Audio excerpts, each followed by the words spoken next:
Ladies and gentlemen, we are here at the Fujitsu Forum 2016 in Munich, and with me is Alan Clark, chairman of the OpenStack Foundation. Yes. Mr. Clark, how does OpenStack now picks up in the market? It gets really steam, is my viewpoint. It's going very well. So we just released the 14th release of OpenStack in October.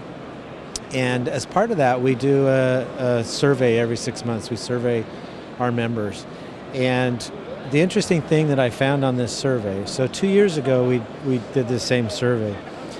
And the survey showed that as far as production rolls out, when we asked the members, are you rolling this out into production, it was around the 30% range.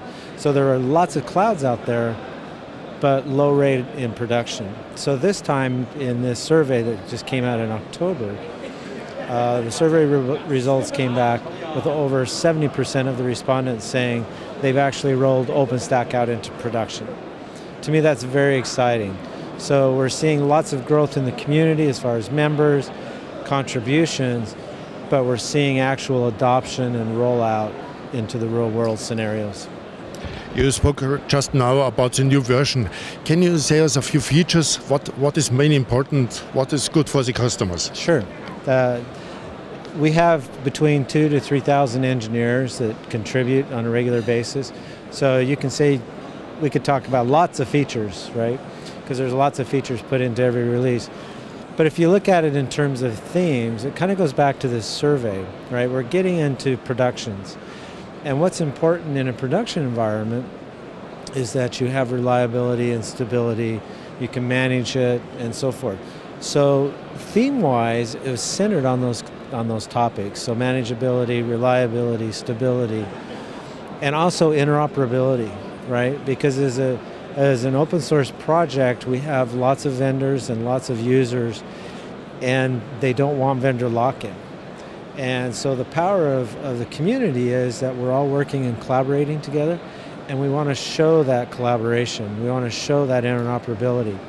So it's not just interoperability at the source code, but it's actually interoperability at the delivery of products. So on stage again, back at that summit in October, we actually showed 16 vendors loading workloads into real production clouds around the world, and those clouds were private clouds and public clouds.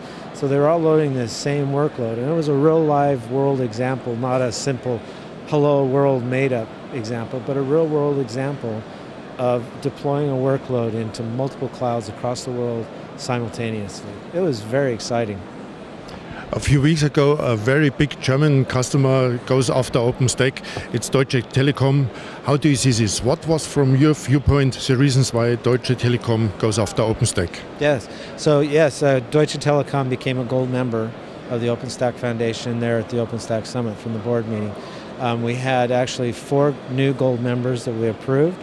We still have several other applicants that are applying for gold membership into the community.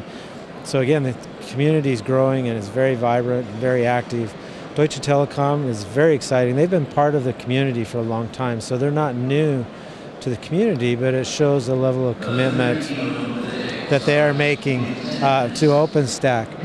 And we're seeing this adoption around the world. And again, it goes to the power and the success of the collaboration, and also showing that interoperability so that they can address customer needs globally. Thank you for the short interview we did here. Thank you, Mr. Clark. We had been here at the Fujitsu Forum in Munich 2016, and with me was Mr. Clark, chairman of the OpenStack Foundation. Thank you for the short discussion. Thank you, it was very fun.